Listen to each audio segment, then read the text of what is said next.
Today's passage is from the Gospel of John, chapter 1, verses 1 through 5.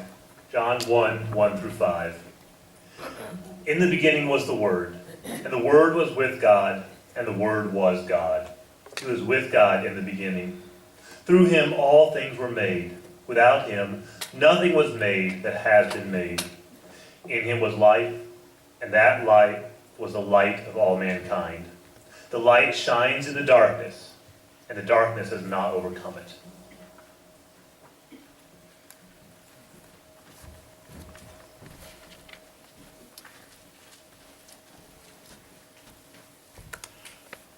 We'll begin today with another edition of Brian's Bad Jokes. Here we go. A man got off work one Friday evening and he decided to go fishing. He didn't call his wife, didn't tell anybody where he was going. He just got in the truck and headed towards the lake. And he stayed all Friday night. I stayed all Saturday. Finally, Sunday evening, he managed to make it home. And his wife was understandably furious. And when the man got home, she just started to yell at him, saying how scared and angry she was, how he had been inconsiderate and selfish and just plain mean. And after a long time, for just yelling at him, she said, "How would you like it if you just didn't see me for 2 days straight?" And the man, in anger and spite, said, "That'd be fine by me." The man did not see his wife at all on Monday. He did not see her at all on Tuesday. Wednesday morning, the swelling from his black eye went down enough that he could finally see a little. I tell you this joke because today I want to talk about seeing Christmas with fresh eyes. Because it can be hard for us to do. We all know the Christmas story. Most of us have grown up with it. Most of us heard the Christmas story probably 100 times before we were old enough to understand it. Maybe that's just me. A couple weeks ago we had the Christmas party for the Good News Club over at Southwestern. And I was teaching a lesson and I asked the kids what they were excited about for Christmas. And they said things like celebrating Jesus and spending time with our families. I said, when I was your age, I looked forward to getting presents. It's an odd experience to have a chorus of a dozen boys, all first through third grade, yell at me, "That's not what it's all about."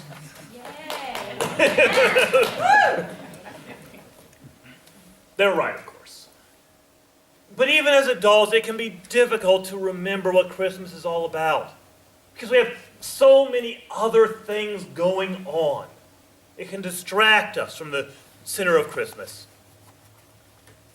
In 1655, a painter by the name of Peter Burgel painted an oil painting entitled "The Census." It depicts Christmas Eve in Bethlehem. And there's a lot going on in this painting. There are people working in the fields and kids playing in the snow, and off to the side you'll notice a crowd of people gathered around registering for the Roman census. I have to admit, the first time I looked at this particular painting, I didn't even notice, right in the middle of the painting, a man, Joseph, leading a donkey with a very pregnant Mary sitting on top of it. I think that Christmas can be like that for a lot of us. We have so much other stuff going on around it. There's meals to prepare and gifts to buy. We've got to make sure the kids are taken care of because there's no school this week. With all this other stuff going on, it can distract us from what Christmas is all about. At its heart, Christmas is about who Jesus is. This isn't true for most religions. Most religions in this world celebrate what a person said or did, but not necessarily who they were. Muslims honor Muhammad, but they honor him because of what he said, not because of what he did. The Buddhists value the sayings of the Buddha, but they value the sayings themselves, not the fact that Siddhartha Buddha was the one who said them. Christianity is different. Christmas matters because it matters who Jesus is. If Christmas is a lie, if Jesus is not God in the flesh, then most of what he said doesn't make any sense. As C.S. Lewis once said, if Jesus is not God, then he is a lunatic on the level with a man who says he is a poached egg, or else the devil of hell. You must make your choice. Either this man was and is the Son of God, or he is a madman or something else, something worse. And I think there's truth to that. Because what Jesus said matters, but it matters because of who he is. It matters because he is God in the flesh. And let me be clear about this. The idea that Jesus is God is not something John just tacked on to the beginning of his gospel. It's not a side note. It is the breadth of everything that Jesus said. It is the weave that holds the fabric of the New Testament together. If Christmas is false, if Jesus is not God in the flesh, then probably half of what he said doesn't make any sense. And what Jesus did, particularly dying on the cross, matters. But it matters because of who he is. It matters because he is God. Because only God can overcome death. Only God can reverse the curse of sin. The things Jesus said and did matter, but they matter because of who he is. They matter because of Christmas Day, that he is God in the flesh. What Jesus did and what he said matters because of who Jesus is. And so John takes some time to tell us who Jesus is. In his opening passage, John tells us three things about who Jesus is. First, John says that Jesus is the Creator. John wrote that everything which has been created was created by Jesus, and nothing which has been created was created without him. He is the Creator. And this means two things for us. First, it's a reminder of who Jesus is. That he is not part of the creation, that he is not himself created. That everything which has been created was created by him. It means that he was around before creation started. This matters because it reminds us that Jesus is eternal with God the Father. That Jesus is the eternal God. The opening line of Genesis is that in the beginning, God created the heavens and the earth. And now John tells us that everything which is created was created by Jesus.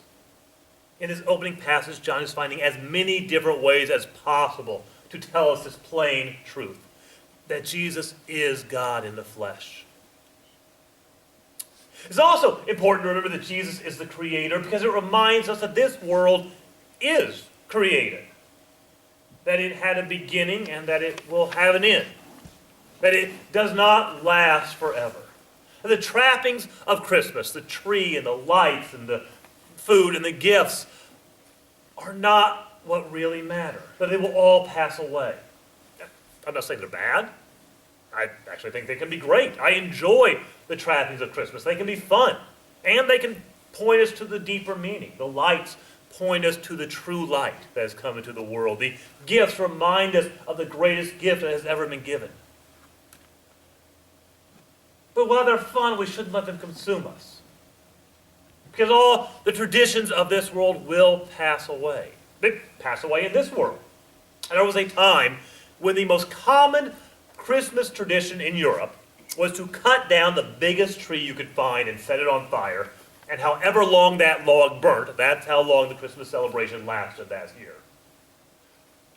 Somehow they got away from that tradition. The traditions we have today, the things we enjoy, are good. And we can rejoice in them, but at the same time we need to remember that they will not last forever. That this world itself will not last forever. But the truth of Christ will last forever. He is the center of Christmas that everything else is pointing us to. Jesus is the Creator. Second, John tells us that Jesus is life. John writes that in him was life. And again, I think there are two things we can draw from this. First is eternal life. Christ has come into this world to bring us eternal life. Death is a reality we all face. This body, this flesh and blood, was not meant to last forever. It will pass away. But Christ has come to bring us eternal life. The author of life has come into this world to overcome death and to bring us new life. So Jesus is life in that he gives us eternal life. Beyond that, he has come to give us an abundant life right now. Jesus said that he has come that we may have life, that we would have it abundantly. And not everybody has abundant life. They live, they survive, but they don't do much more than that. Some people consciously waste as much time as they can. There are those who will drink as much alcohol as they can whenever they can. They'll stumble through life drunk and stoned, just marking time until death. Others who don't go to that extreme still lack an abundant life. They are consumed by this world. They spend their time at a job they hate to buy things they don't need, and they spend their weekends trying to forget about their weekdays. They spend the majority of their lives working for retirement and then spend their retirement waiting for death. But it doesn't have to be like that. Christ has come to give us an abundant life. He's come to give purpose to our work, usefulness to our time, and meaning to our lives. Christ has come that we might have life and have it abundantly. So, Jesus is the creator, and Jesus is life. Third and finally, John tells us that Jesus is light. He says that in him was life, and that life was the light of men. And light reveals things. Light shows us the truth. Have you ever played that old game where, around Halloween, where you stick your hand blindly into a bag, and they tell you you're feeling eyeballs or broken teeth? And you can't see into the bag, so you can't be 100% sure they're not telling you the truth. Of course, if we could open the bag and try to light into it, we'd see it's just peeled grapes and corn kernels, but that ruins the fun of the game. Light reveals the truth. When we can see what's going on, when we have the light, we understand what's really happening. And Jesus is light. He has come to clear away the darkness. He has come to make sense of what we could not understand before. He has come to point us in the right direction, to bring meaning to life. Jesus is light. And Christmas is a celebration of that light. It is a celebration that light has come into our world in a way that had never happened before. There's an old story about a group of women who went out to have lunch together. And when they got to the restaurant, they went to their seat, and each one was carrying a nicely wrapped package under their arm. And as the waiter was leading them to their seats, he asked about the packages. And one of the women said, "Oh, it's my 2-year-old son's birthday today, and we thought we'd have a nice lunch to celebrate." And the waiter said, "That's nice." And he looked around for a moment, and he said, "Well, where's your son?" And the woman said, "Oh, I left him with a babysitter. I didn't think we could have a nice lunch with him along with us." That seems silly to us, but I think that's how some people approach Christmas. They want to have all the other stuff. They want to bring along the lights and the trees and the gifts and the decorations and the cookies, but they want to leave Jesus behind. They want to leave behind the light. Christmas is a time to celebrate. More than any other season, I think Christmas is a time of joy. We have reason to rejoice. So this Christmas, rejoice. Enjoy the presents and the decorations and the food. Rejoice in the living God. As you take this celebration, don't, metaphorically speaking, leave Jesus with a babysitter. Bring him into your celebration. As you celebrate this Christmas, individually and with your family, remember to take time to remember what it is you are celebrating. Jesus is the creator. He is life and light that has come into our world. We have a reason to rejoice. In a moment, we're going to stand for our invitation hymn. As we stand to sing, if you need that joy in your life, if you need that light, if you have been marking time without meaning or purpose, and you want a change, you have an opportunity. As you'll stand with me now for our invitation hymn, which is Angels We Have Heard on High, and we'll sing all the verses.